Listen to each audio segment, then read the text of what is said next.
My brother's girlfriend planted drugs in my room and framed me. I was arrested and kicked out by my own mother.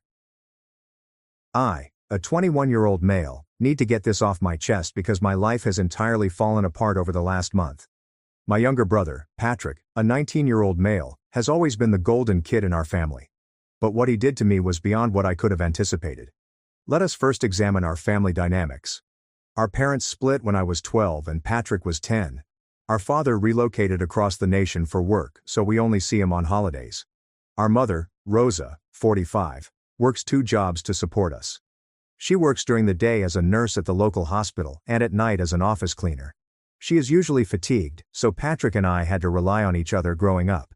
Our mother has always been really strict with both of us in terms of academic performance. She came here from Colombia when she was young and never finished college since she had me so early. She is always teaching us that education is the only way to make something of ourselves. Patrick has always been a naturally bright student who excels in her role. I had to work twice as hard to achieve good grades. Even then, I usually got B's and C's.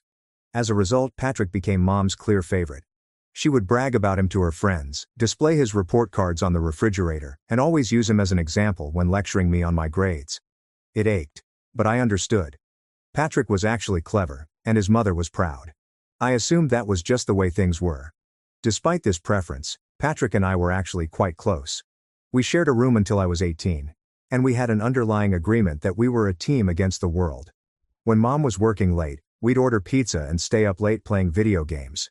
When she was concerned about money, we would both contribute from our part-time jobs without her asking. Patrick would assist me with my homework, and I would drive him around because he didn't have a license yet. The situation started approximately 6 months ago, when Patrick began seeing Linda, an 18-year-old girl from his high school. She's one of those popular attractive girls who is accustomed to receiving attention. Patrick was utterly smitten with her from the beginning. He'd spend hours on the phone with her, skip our regular hangouts, and basically base his entire schedule on her availability. I did not mind at first. Patrick had never had a significant girlfriend before, so I assumed he was just going through the honeymoon phase. But Linda started visiting our house more frequently, and I began to notice some things about her that disturbed me. She had a habit of talking down to those she thought were beneath her. She'd make passing remarks about how small our house was, or how weary Mom always looked. She would roll her eyes when her mother tried to converse with her in broken English. Patrick never seemed to notice these details, or perhaps he decided to overlook them. The true problem occurred when Linda started spending time at our house when Patrick was at work. He worked at the local grocery shop 3 afternoons a week, and she would occasionally pop up while just I was home. She used to wait in Patrick's room, but she eventually started hanging out with me in the living room. Linda is gorgeous, and she was well aware of this. She wore low-cut blouses and short shorts and sat very close to me on the couch while we watched TV. She would laugh at everything I said, even when I wasn't attempting to be amusing. She'd stroke my arm while she spoke to me and grumble about Patrick's constant work or school commitments. I was aware of what was happening, but I attempted to maintain my distance. Patrick was my brother, and I wasn't about to jeopardize that for any female, no matter how lovely she was. But Linda persisted. She started texting me to see whether I was home before she came over. She would bring me food from the areas she visited with Patrick. She'd asked me for advice on their relationship, which seemed like a trap. The breaking point happened roughly 2 months ago. Patrick was working a double shift at the store, and Linda arrived at our home at 8 p.m. Mom was working a night job, so it was just me and her. She mentioned that she was bored and wanted to hang out. We ended up watching a movie, and she kept moving closer to me on the couch. Near the end of the film, she asked me directly if I considered her beautiful. I told her she was beautiful, but she was my brother's girlfriend, and I was not interested in going down that road. She laughed and said Patrick did not need to know everything. She then kissed me. I pulled her away instantly and urged her to leave. She became agitated and claimed I was rejecting her because I thought I was too good for her. I said it had nothing to do with that. I wasn't going to betray my brother. She departed angrily, and I hoped that was the end of the matter. But Linda began acting strangely around me after that. When she came over with Patrick, she barely noticed me. She'd mutter things to Patrick, which made him look at me oddly. She began posting cryptic messages on social media about people not being who they appear, and how some people cannot be trusted. Patrick started treating me differently too. He stopped inviting me to hang out. When I tried to converse to him, he just gave me short answers. When I asked him what was wrong, he didn't say anything, but I could tell he was upset. 3 weeks ago, everything detonated. I was at my part-time work at the auto shop when my phone began to ring with calls and texts. My mother was anxiously contacting me and Patrick had sent me several nasty texts. Mom texted me that I needed to get home immediately since the cops were at our house. I went home as quickly as possible, and when I came into our house, there were 2 police cars parked outside. My mother was crying on the front porch and Patrick stood next to her, arms crossed. The officers were walking out of our house with many plastic bags. One of the officers approached me and asked for my identification. He informed me that they had gotten an anonymous tip that I was selling drugs from our home and that they had discovered marijuana and prescription pills in my bedroom. I was extremely shocked. I told them I had no idea how those narcotics got there, but they insisted on taking me in for interrogation. At the police station, they informed me that someone had called in a tip alleging that they had purchased drugs from me several times. The caller gave specifics about our house layout and that I kept my stockpile in a shoebox under my bed.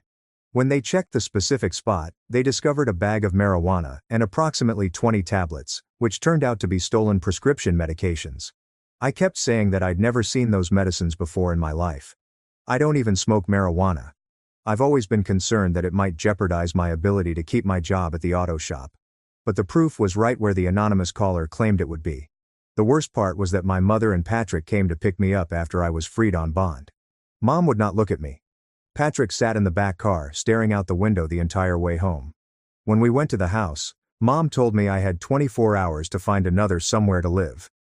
I tried to explain to both of them that I was innocent, but Mom said the narcotics were discovered in my room, which was sufficient for her. Patrick only shook his head and expressed his disappointment in me for lying about it. He stated Linda had warned him that I had been acting strangely lately and that she feared I was doing drugs. That's when something clicked. Linda had been in our home alone several times. She knew the arrangement. She had access to my room and was now easily commenting on my odd conduct. I confronted Patrick about Linda, and he became enraged. He claimed I was attempting to blame his girlfriend for my own mistakes. He said Linda had been nothing but kind to me, and that I was ungrateful. Mom agreed with him, saying I was manipulative by attempting to shift blame to an innocent girl. I packed my belongings and left that night. I've been staying at my friend Gavin's apartment and sleeping on his couch. The criminal accusations remain unresolved, and I had to utilize my money to hire a lawyer.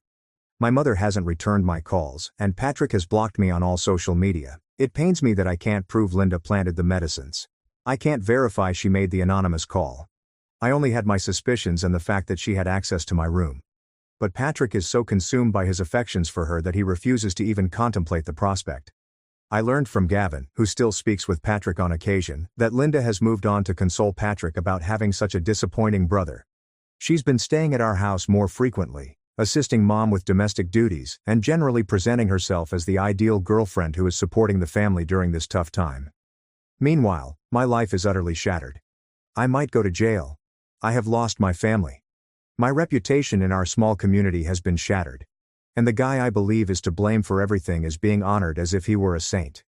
I do not know what to do. Part of me wants to keep battling to establish my innocence, but another part of me believes I should give up and start over somewhere else. Have you ever been in a situation where someone close to you was exploited by a toxic individual? How can you prove something if you don't have any evidence? Update 1. I can't believe I'm back with an update, but something happened to change everything. For those who haven't read my initial story, Linda, my brother Patrick's girlfriend, basically destroyed my life by hiding narcotics in my room and called the police with an anonymous tip. I've been staying on my friend Gavin's couch since my mother kicked me out. The last 3 weeks have been horrible. My lawyer stated the case against me is solid because the pills were discovered exactly where the anonymous caller predicted they would be. The prosecutor has offered me a plea agreement. Admit guilt and receive probation instead of probable jail time. My lawyer recommended me to accept it, but I refused because I am innocent. Gavin has been kind about allowing me to stay with him, but I could tell it was straining his relationship with his girlfriend, Jenna. They'd have these whispered discussions in the kitchen that would end when I walked in. Jenna ultimately told me last week that I could stay for no more than 2 weeks since they needed their space back. I understood. But that meant I was running out of options quickly. I began looking for apartments that I could afford with my auto shop wages, but most places required the first month, last month, and a security deposit up front. With my legal bills, I barely had enough to cover 1 month's rent, let alone 3. I actually considered packing my car and driving to another state to start fresh. However, something unexpected occurred. Last Tuesday, I was working late at the car business when my phone called. I didn't recognize the number, yet something compelled me to answer it. Linda's voice came through on the other end. She sounded different, unsteady and frightened. She asked if we could meet somewhere and speak. I told her I had nothing to say to her, especially after she convinced my brother and mother that I was a drug dealer. She said she needed to tell me something crucial about what had happened. My first instinct was to hang up, but curiosity got the best of me. I promised to meet her in a 24-hour diner across town where no one would recognize us. She said she will be there in an hour. When I arrived at the diner, Linda was already seated in a rear booth with a cup of coffee she hadn't touched. She looked awful. Her hair was a disaster. She had black circles under her eyes and her hands were trembling. This was not the confident, manipulative girl I recall. She began talking before I even sat down. She explained that Patrick had proposed to her the night before. He didn't just propose. He devised an elaborate plan to propose at graduation in front of both families. He had spent all of his savings on a ring, and was discussing moving in together after high school. Linda claimed she panicked when he proposed. She realized she didn't want to marry Patrick and live in our small town. She had only been dating him because he was intelligent, and she thought it made her appear attractive. But the thought of being bound to him indefinitely scared her. She then began crying and stated that she needed to tell me the truth about what had transpired. She admits to planting the narcotics in my room. She claimed she stole them from her mother's medication cabinet and acquired the marijuana from a student at school. She placed the anonymous call to the police because she wanted me out of the situation. I questioned her why she would go to such extremes to get rid of me. She claimed it wasn't actually about me at all. She understood that if Patrick's family came apart, he'd have to prioritize taking care of his mother before planning their future together. She reasoned that if I was arrested and booted out, it would cause enough family upheaval to keep Patrick from considering marriage. She also admitted lying to Patrick about my coming on to her. She claimed she told him I had tried to kiss her and that I was constantly making indecent comments when he was not present. She wanted him to distrust me so that when the drug incident occurred, he would not question it. I sat there in full disbelief as I heard this revelation. This girl had ruined my life as part of a grand scheme to avoid marrying my brother. I inquired why she was telling me this now. She claimed Patrick had been talking about the wedding nonstop since he proposed, and the guilt was eating her alive. She also stated that her mother had spotted the missing pills and threatened to contact the police if Linda did not admit to taking them. She was afraid she'd get arrested herself. I asked her whether she was willing to tell the truth to Patrick and my mother. She said she would, but she expected something in exchange. She wanted me to assist convince Patrick not to hate her when the truth was revealed. She said she genuinely cared about him and didn't want him to believe she was a monster. I almost laughed at her plea. She had literally tried to put me in prison, ruined my connection with my family, and cost me thousands of dollars in legal bills. And now she wants me to help her deal with her breakup with my brother. But then I realized, this was my chance to reclaim my life. I promised her I'd think about helping her work things out with Patrick. But first, she had to go to the police and admit to planting the pills. I also wanted her to tell my mother and Patrick the truth in person, not over the phone. She offered to meet me at the police station the next day. I didn't trust her, so I insisted on picking her up myself to ensure she showed up. The following morning, I traveled to Linda's residence. She was waiting outside with a small luggage, and she appeared to have not slept all night. On the way to the police station, she kept asking me what I expected Patrick to do when he found out. I told her honestly that he would probably never forgive her, but that was the result of her actions. Linda went to the police station and wanted to speak with the investigator who had handled my case. She confessed to planting the narcotics and filing a fraudulent report. The detective asked her to write and sign a thorough statement. He said the charges against me will be dropped within a few days.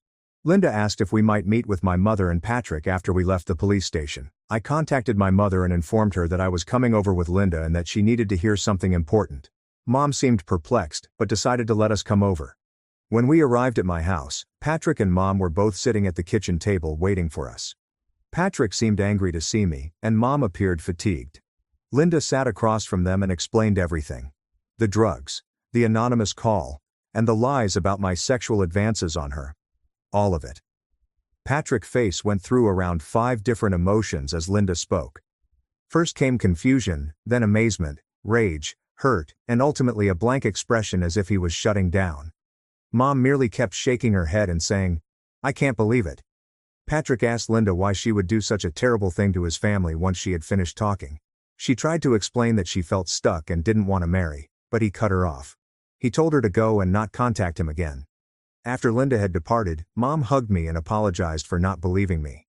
She claimed she felt bad about kicking me out and that I could move back home immediately. Patrick apologized too, but I could tell he was more upset with himself for being duped than sorry for doubting me. I returned home that weekend. The accusations were officially dismissed, and my lawyer indicated that I might be able to collect part of my legal bills from Linda's family. Patrick had definitely broken up with Linda, and he buried himself in his schoolwork to avoid dealing with his emotions. But, here's the deal. Even if the truth has been revealed and my name has been cleared, things are not back to normal. Patrick seldom speaks to me, he seems cordial but aloof, as if he is embarrassed by the entire event. Mom tries to pretend as if everything is fine, but there is an uneasiness between us that was not present before. I believe Patrick feels dumb for being duped by Linda, and seeing me reminds him of how terribly he misread the situation. I also believe he is processing the idea that his girlfriend was willing to destroy his family in order to avoid marrying him, which must have been quite damaging to his self-esteem. Linda has obviously left town. Patrick learned from someone at school that she had moved in with relatives in another state. I hope I never see her again, but a part of me wonders whether she may try to cause more difficulties in the future.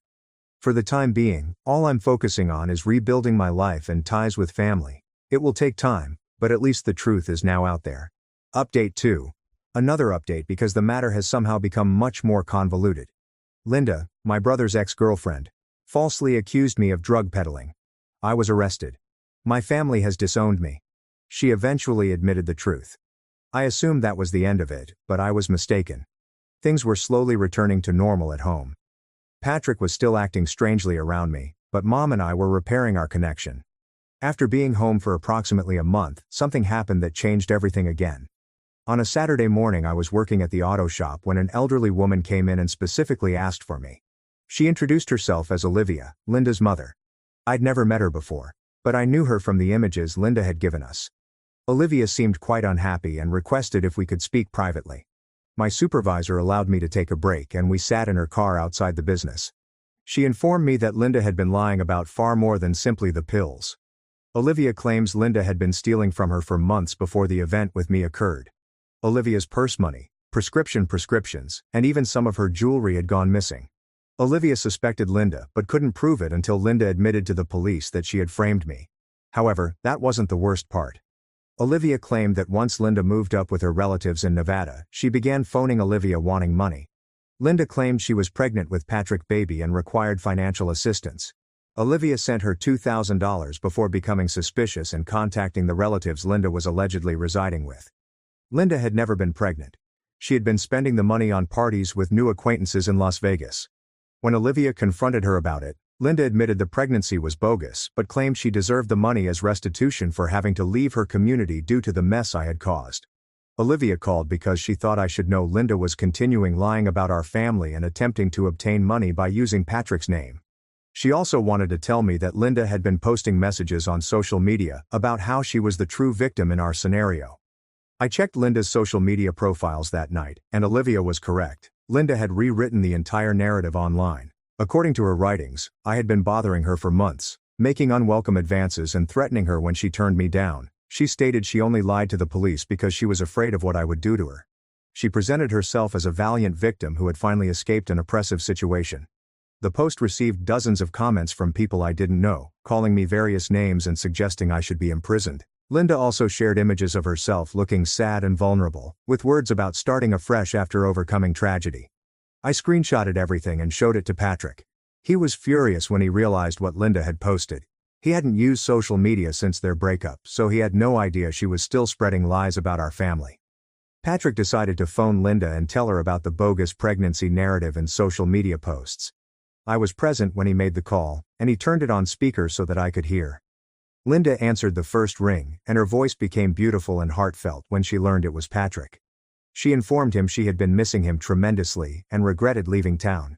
She expressed a desire to return and resolve their differences. Patrick interrupted her and asked about the pregnancy claim and the money she had taken from her mother. Linda became defensive, claiming Olivia was lying because she was furious about Linda moving out. She insisted the pregnancy was real, but she miscarried soon after moving to Nevada. Then Patrick questioned her about the social media posts. Linda's tone abruptly shifted. She became hostile and claimed she had every right to explain her side of the tale. She claimed I had made her feel unsafe, and she was simply alerting other girls about my actions. Patrick informed her she was delusional, and that he did not want to hear from her again. Linda began crying and begged him not to hang up. She promised to stop blogging about me if he would talk to her about getting back together. Patrick informed her that she was unwell and hung up, but the harm had already been done. Linda's social media posts were shared by people in our town, and the story spread. I began receiving strange looks at work and throughout town from folks who believed Linda's version of events. My employer at the car shop summoned me to his office the following week. He stated some customers had inquired about me, and he was concerned about the shop's reputation. He did not fire me, but he made it obvious that if the drama continued to disrupt his business, he would have to let me go. That's when I knew I couldn't keep ignoring Linda's falsehoods. I had remained silent when she first confessed because I believed the truth would be sufficient, but she was still out there attempting to harm my reputation. I gathered all of my proof, including screenshots of her tweets, the police report in which she confessed, Olivia's testimony regarding the stolen money and fake pregnancy, and I made my own social media reaction describing what truly happened. I did not insult Linda personally or call her names, I simply presented the facts with documentation to back them up. I said that she admitted to placing narcotics in my room, lied to the police, and was now spreading false information online. The response was quick. People who knew me and my family began to share my post and defend me in the comments. Linda's school friends came up with their own stories of how she lied or manipulated circumstances to gain attention. Linda, however, took things to the next level. She created a new social media account and began messaging my friends and co-workers directly, sending them bogus images of text conversations in which I allegedly threatened her. The screenshots were clearly doctored. They had uneven formatting, and several of the messages used lingo that I never use. Linda's false screenshot was emailed to my mother's office. A coworker showed it to Mom, who brought it home and asked me about it. According to the phony message, I threatened Linda with violence if she returned to town. I demonstrated to Mom how the screenshot was a forgery by comparing it to real text chats on my phone.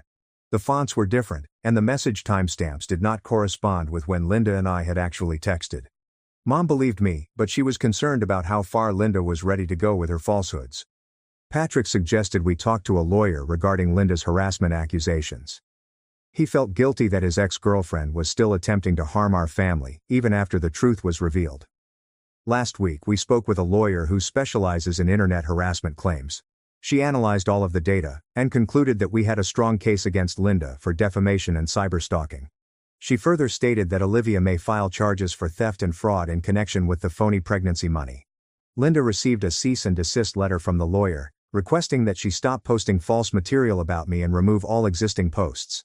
Linda has yet to answer, although her social media profiles were made private shortly after she would have received the message. I'm hoping that this is the end of Linda's crusade against me, but I'm not holding my breath. She appears determined to present herself as the victim, regardless of the evidence to the contrary. The good news is that Patrick and I can finally talk regularly again. Working together to deal with Linda's harassment has helped us rebuild our relationship. He apologized for ever doubting me and said he felt silly for being duped by someone so manipulative. Mom has been fantastic during all of this. She feels bad about how she treated me when I was first arrested, and she has been going out of her way to make amends. She also offered to cover my legal bills in the harassment case. I'm simply tired of dealing with Linda's drama. All I want is for her to leave me and my family alone so that we can get on with our lives, but it seems like every time I think it's finished, she finds another way to cause trouble. Update 3. This is my final update because I believe the situation has reached a resolution. Linda, my brother's ex-girlfriend, falsely accused me of drug peddling. I got arrested. My family has disowned me. She eventually confessed. And then she kept bothering me online with false stories. We retained a lawyer and gave her a cease and desist letter. The cease and desist letter was effective, but not in the way we planned. Instead of just ceasing her pestering, Linda decided to push matters one last time before vanishing totally from our life. Olivia, Linda's mother, called me back about 2 weeks after the lawyer submitted the letter. She sounded worried, saying Linda had returned to our town without informing anyone. Olivia discovered out when Linda's relatives in Nevada contacted looking for her. She had allegedly stolen money and items from them before departing. Olivia was concerned about Linda's potential actions, as she appeared to be becoming increasingly desperate and reckless. She warned me to be cautious and said she was heading to our town to attempt to locate Linda and bring her home. That day, Patrick called me at work. He seemed shaken and informed me Linda had popped up on his college campus. She had managed to figure out his class schedule and was waiting for him outside his chemistry lecture. When he attempted to ignore her and go away, she began ranting at him in front of the other pupils. Linda was complaining to Patrick about how I had turned everyone against her and ruined her life. She blamed me for her family cutting her off, forcing her to leave town, and preventing her from returning. She insisted that Patrick chose between supporting her and supporting me. Patrick said he would never select her after what she had done to her family. Linda took out her phone and began recording, claiming loudly that Patrick was harassing her and that she felt unsafe. Other students gathered around to see what was going on. Linda was eventually escorted off campus by security. They told Patrick that he could make a report if he wanted, but he declined because all he wanted was for her to leave him alone. But Linda wasn't finished. That evening she shared the video she had taken on social media, claiming Patrick was part of a plan with me to silence her. The video was modified to remove the context for what she was ranting about. So it just showed Patrick appearing irritated and begging her to leave him alone. This was Linda's biggest error yet. Several kids who observed the actual fight read the post and left comments detailing what transpired. They depicted Linda as the aggressor, ranting about how I had ruined her life. One student even had their own video of the incident from a different perspective, demonstrating Linda's strange conduct. When this video was shared, it entirely contradicted Linda's story and made her appear unstable. That night, Olivia discovered Linda in a small motel on the outskirts of town. Linda had been using bogus social media accounts to watch what was said about her, and she was outraged that her plan to make Patrick appear bad had failed. Olivia persuaded Linda to meet with our lawyer to discuss resolving the matter without taking further legal action. I was suspicious, but the lawyer thought it was worth investigating because Linda was definitely spiraling and might agree to terms that would stop this forever. The meeting was held a few days later in the lawyer's office. Linda looked dreadful. She had lost weight, her hair was greasy, and she was always fidgeting with her hands. Olivia sat next to her and did the majority of the talking at first. Our lawyer presented Linda with two possibilities. She could agree to sign a legally enforceable agreement, agreeing to never contact me, Patrick, or anybody in our family again, as well as to delete all false posts about me on social media. In exchange, we agreed not to seek criminal charges for her recent harassment. If she refused, we would file charges for cyberstalking, defamation, and harassment, while Olivia would seek charges for theft and fraud relating to the phony pregnancy money. Linda originally claimed that she was the true victim, and that we were bullying her. But when the lawyer showed her all of the evidence we had gathered, including the false screenshots, conflicting social media posts, and witness testimonies from Patrick campus incident, she suddenly realized how much danger she was in. Olivia cried for most of the meeting. She kept apologizing to us, claiming she didn't know how to help her kid anymore. She claimed Linda had been engaging in manipulative conduct since she was a teenager, but it had gotten considerably worse in the last year. After approximately an hour of conversation, Linda agreed to sign the contract. She would delete all of my social media posts, stop using fake identities to track or contact anyone in our family, and leave town forever. She also had to agree to receive mental health treatment, which Olivia insisted on. Linda was required by the lawyer to write and sign a public apology post, which she had to leave on her social media platforms for 30 days before deleting them. The apology acknowledged that she had lied about me, and that all of her earlier posts were fake. Linda was plainly ashamed by having to post an apology, yet she did so. The message drew a lot of interest from people in our town who were following the situation. Many people left comments expressing their support for me and my family. Olivia returned Linda to Nevada the same day. Olivia gave me her phone number and told me to call her if Linda contacted us again. She also volunteered to pay for some of my legal fees, which was thoughtful of her. That was 2 months ago, and I have not heard from Linda since. Her social media accounts have been erased, and Patrick claims none of his pals have seen or heard from her. I occasionally check to see whether she has formed new accounts to post about me, but so far everything has been silent. My life has mostly gone back to normal. I'm still working at the car business, and my boss seems relieved that the turmoil has ended. My relationship with Patrick is the best it's been in years. Going through this experience together drew us closer. Mom has also been great. She still feels horrible about how she treated me when I was first arrested, but we've moved on.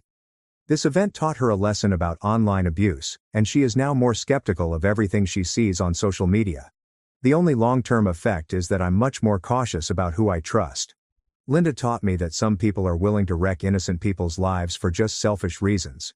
I'm not bitter about it, but I'm more conscious of warning signs in people's conduct. I've also realized that sometimes the truth isn't enough. Even after Linda admitted to framing me, she continued to influence others online with false stories. It took legal action and enough evidence to eventually stop her.